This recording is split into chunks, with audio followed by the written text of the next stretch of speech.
बनेगा तो खाली कर दोगे क्या? अगर मकान मिल जाएगा तो खाली कर दोगे? मकान मिलेगा तो खाली कर दोगे? खाली कर दोगे? नमस्कार दोस्तों, मैं हूं वीरेंद्र गुप्ता और आप देख रहे हैं सनसनी रिपोर्टर। देश की आबो हवा देखें चाहे दिल्ली की, और इस समय जो दिल्ली की आबो हवा चल रही है इसमें राजनीति गर्म होती हुई नज़र आ रही है। वो गर्म भी इसलिए क्योंकि इस समय जो योगी जी ने शुरू किया हुआ मॉडल है बुलडोज़र का मॉडल।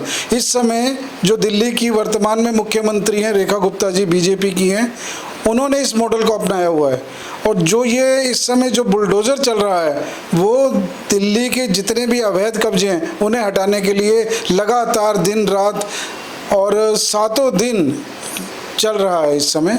और दिल्ली के विभिन्न हिस्सों में जितने भी अवैध कब्जे हैं उनको हटाया जा रहा है, चाहे वो फुटपाथ के कब्जे हों, चाहे वो नाले के आसपास के कब्जे हों, चाहे वो रेलवे के कब्जे हों। पिछले 7-8 दिनों में जो कार्रवाई हुई है, विशेष रूप से राजनीति अब गरमानी शुरू हुई है, क्योंकि अभी तक जो आम आदमी पार्टी शांत बैठी हुई दिखाई दे रही थी, अचानक उसमें एक तरह से जोश आ गया है और उनकी जो नेता लोग हैं वो निकल कर बाहर आ गए हैं। अभी जो कल की बात है, जो भूमिहीन कैंप है कालकाजी में, उसमें झुग्गियां हटाने की जो कार्रवाई की गई, झुग्गियां नहीं थी, बड़े वो झुग्गियों का एक नाम लेकर बड़े 4 मंजिला फ्लैट जैसे बना दिए गए थे अवैध भूमि पर, उनको हटाने की जब कार्रवाई की गई तो अचानक से जो पूर्व मुख्यमंत्री हैं आम आदमी पार्टी की आतिशी मारलीना जी, वो निकल कर आई और जब उन्होंने ज़्यादा ही वहाँ पर उपद्रव मचाया तो उनको गिरफ्तार करके बाद में पुलिस ने फिर बाद में छोड़ भी दिया। तो दोस्तों, बात ये इस समय चल रही है कि आखिर ये मुद्दा क्यों है और इस मुद्दे को क्यों इतना उछाला जा रहा है, क्यों इतना गर्म किया जा रहा है। देखिए, जब बीजेपी आई थी निसंदेह तौर पर उसने ये बोला था कि जहाँ झुग्गियाँ वहाँ मकान। अब इसके बाद भी अब जनता की ये शिकायत है झुग्गी वासियों की कि जब आपने इतना बड़ा वायदा किया था तो हमें उजाड़ा क्यों जा रहा है। सवाल उनके भी जायज़ हैं, लेकिन जो दिल्ली की वर्तमान मुख्यमंत्री हैं रेखा गुप्ता जी, उनका भी ये पक्ष है। रेखा गुप्ता जी का ये कहना है कि ये कोई आदेश हम लेकर नहीं आए, ये तो माननीय हाई कोर्ट के आदेश हैं जिसका कि हम पालन कर रहे हैं। अब हाई कोर्ट का ये आदेश भी कोई आज का नहीं है, ये आदेश पहले से आए हुए हैं। ये अलग बात है कि जो पहले की सरकारें थी वो इन आदेशों पर कुंडली मारकर बैठी रही और इन आदेशों को ठंडे बस्ते में बनाए रखा और अपना वोट बैंक बनाने के लिए इन चीज़ों को बढ़ावा दिया गया। अवैध बस्तियां जो पहले ही बनी हुई थी उनको और बढ़ाया गया, झुग्गियां जो पहले से बनी हुई थी उनको और बढ़ाया गया। और जो आरोप लगते रहे हैं कि इसमें जो बाहर के लोग हैं, जिसमें रोहिंग्या भी शामिल हैं, बांग्लादेशी रोहिंग्या भी शामिल हैं, इनकी भी नई बस्तियां बनाई गई। और जैसा कि आपने देखा है कि बीजेपी के आने के बाद लगातार सिलसिलेवार तरीके से इनको हटाया जा रहा है। पहले रोहिंग्याओं के नाम पर उन्हें हटाया गया और एक दिल्ली पुलिस ने बहुत बड़ा इनका एक ये मुहिम चली जिसमें इनको चिन्हित करके धीरे धीरे इनको डिपोर्ट यहाँ से दिल्ली से किया जा रहा है। हाँ, ये बात माननी पड़ेगी कि जो बीजेपी ने अपने घोषणा पत्र में कहा है कि दिल्ली को हम एक विकसित राज्य बनाएंगे, क्योंकि अभी तक जो बीजेपी का ये कहना है कि आम आदमी पार्टी ने दिल्ली को एक स्लम बनाकर रख दिया है। दिल्ली एक देश की राजधानी है, दिल्ली एक देश का गौरव है।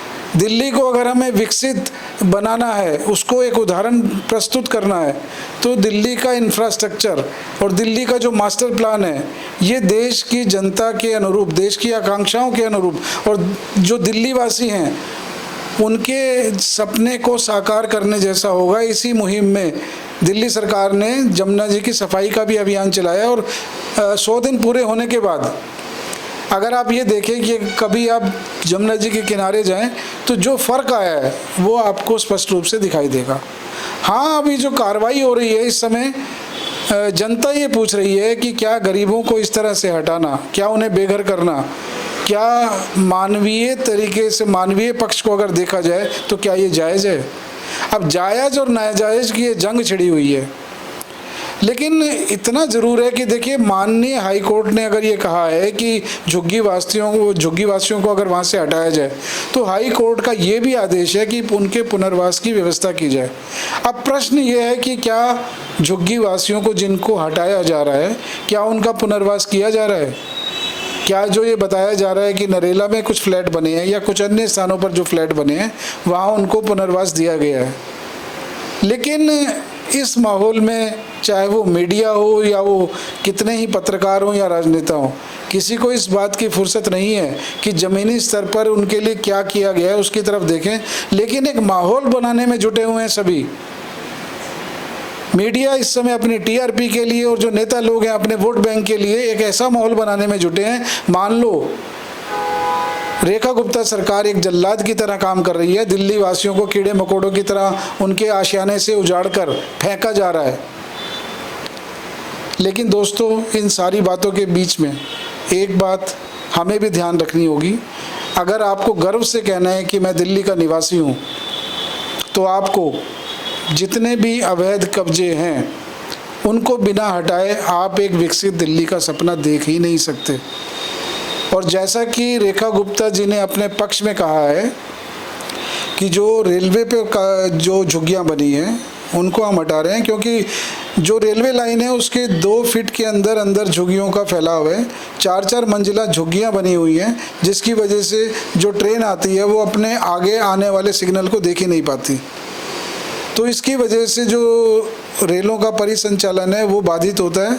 और अगर आप कभी आप गुजरे हों वजीरपुर की तरफ से, तो जो वंदे भारत ट्रेन भी चलती है उसकी गति भी इस एरिया में आकर मात्र 10 या 15 किलोमीटर की रह जाती है। दूसरा, जो भी मद्रासी कैंप में जो बुलडोज़र की कार्रवाई हुई है उसमें बीजेपी का या जो रेखा गुप्ता जी का पक्ष है उनका ये कहना है कि जो ये नाले के ऊपर ये बनाई गई थी मद्रासी बस्ती, और जो दिल्ली में बाढ़ आती है वो बाढ़ इसी वजह से आती है क्योंकि जो नाला क्षेत्र है वो जल भराव की वजह से बाढ़ आने का या जल भराव का कारण बनता है। और अगर इनको यहाँ से हटाया जा रहा है तो ये दिल्ली के स्वास्थ्य के लिए, दिल्ली की संरचना के लिए बहुत ज़रूरी है। और लगातार जैसे कार्रवाई चल रही है, आज भी कालकाजी में जो झुग्गियाँ हटाई गई, तो कालकाजी में तो वहाँ की विधायक हैं आतिशी जी, उनका निकलना स्वाभाविक था। खैर वो निकली, उनको अपनी राजनीति करनी है और बीजेपी को भी अपना पक्ष रखना है, ये एक अलग बात है। लेकिन आप एक दिल्ली का नागरिक होने के नाते क्या सोचते हैं? क्या ये जो कार्रवाई की जा रही है झुग्गियाँ उजाड़ने के लिए, क्या ये ठीक है, या आपको लगता है कि ये कार्रवाई नहीं होनी चाहिए? आप अपने पक्ष रखिए, अपने कमेंट्स के माध्यम से हमें बताइए, और जो भी आपकी राय से अवगत आप जो कराएंगे उस पर हम फिर समीक्षा करेंगे। जुड़े रहिए हमारे साथ, देखते रहिए सनसनी रिपोर्टर। मैं वीरेंद्र गुप्ता।